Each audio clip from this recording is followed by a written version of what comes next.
Serial നടിയെ വിമാനത്തിൽ വെച്ച് മാനഭംഗപ്പെടുത്തി. എവിടെയും സ്ത്രീകൾക്ക് രക്ഷയില്ല. നടിയായാലും നാട്ടിൻ പുറത്തുകാരിയായാലും. സ്ത്രീയാണെങ്കിൽ അവരെ ട്രെയിനെന്നോ ബസ്സെന്നോ കാറെന്നോ ഓട്ടോറിക്ഷയെന്നോ റോഡെന്നോ നാട്ടുവഴിയെന്നോ ഇല്ല. പുരുഷകേസരികളായ ഞരമ്പ് രോഗികൾക്ക്. ഇപ്പോഴിതാ ആകാശത്തിലും അവർ സുരക്ഷിതയല്ലാതായിരിക്കുന്നു.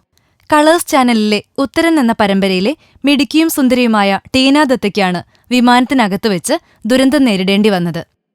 ജെറ്റ് എയർവേസിൽ താരം മുംബൈയിൽ നിന്ന് രാജ്കോട്ടിലേക്ക് പോകുമ്പോൾ തൊട്ടടുത്ത സീറ്റിലിരുന്ന രാജേഷ് എന്ന സഹയാത്രികനാണ് താരത്തിന്റെ മാംസളമായ എല്ലാ ഭാഗങ്ങളിലും പിടിച്ചമർത്തിക്കളഞ്ഞത്. ഞെട്ടിത്തരിച്ച് ബഹളം വെച്ചപ്പോൾ വിമാന ജീവനക്കാർ പിടിച്ചു മാറ്റുകയായിരുന്നത്രേ രാജേഷിനെ. എന്നാൽ വിമാനയാത്രക്കാർ ഒരു നടപടിയുമെടുക്കാതെ സീറ്റ് മാറ്റിയിരുത്തുക മാത്രമായിരുന്നത്രേ ചെയ്തത്. എന്തായാലും താരം നിയമ നടപടിക്ക് തയ്യാറെടുക്കുകയാണ്.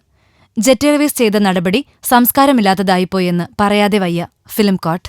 കൂടുതൽ സിനിമാ വിശേഷങ്ങൾക്കായി ഈ ചാനൽ സബ്സ്ക്രൈബ് ചെയ്യൂ. Film coat.